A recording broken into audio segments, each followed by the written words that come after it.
Did you know that once you figure out who your ideal client is, it is considerably less expensive to market to them? Because if you don't know who they are, you will market like a shotgun. If you understand who they are, where they hang out, who they hang out with, et cetera, it's much more easy to target your message. You will actually spend less money. One of my examples on the very last slide are the ladies who own Sun Country Dry Cleaners.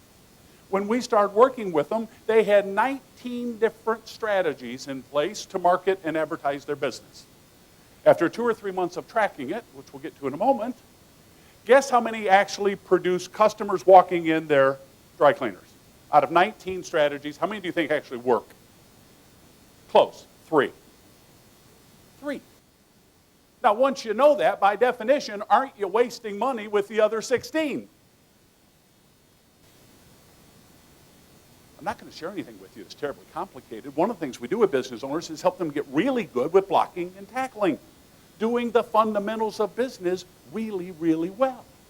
Now, the challenge all of you have, that's why it's exciting for 3 or 4 of us companies to get together and provide some business knowledge to you today, is what's costing you right now is you don't know what you don't know.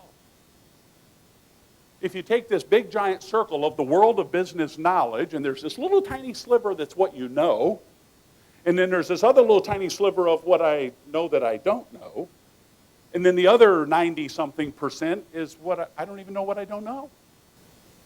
So when you really think about this whole idea around generating leads and having a marketing plan and how to convert more and have a better sales process, how many of you know, see, I'll give you a little test. How many of you know how to lose weight? Raise your hand. If you know how, raise your hand. All right, all hands went up, except for 2 people who won't raise their hand no matter what question I ask.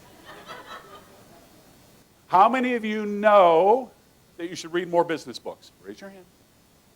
Yeah, almost all of you again, except you. Huh? I used to be an auctioneer, so I see things other people don't see. How many of you have business books you've bought at home with good intention that you haven't opened the cover yet? Yeah, almost all the hands again.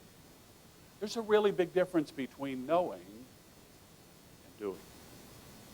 See, one of the things when we work with people is we really find people who are passionate about tremendous growth. Because people only work with business coaches like us for really only one of 2 reasons. We have this formula for change, and I'm just going to talk about part of it. I'm going to use my hands because I'm visual and I can't help it. There's a dissatisfaction side. People come to us and ask us for help because they're really annoyed and frustrated with how their business or their life is currently running. Or, John, we've been running good, we've been around for a number of years, but we've just been kind of stuck these last few years. And I know we could get it to the next level. We've been a $3 million business for years. There's no reason we shouldn't be doing $5 million. They have a vision, they have a dream. They just don't know how to get from $3 million to $5 million. Could you help us create a plan? And then help us execute?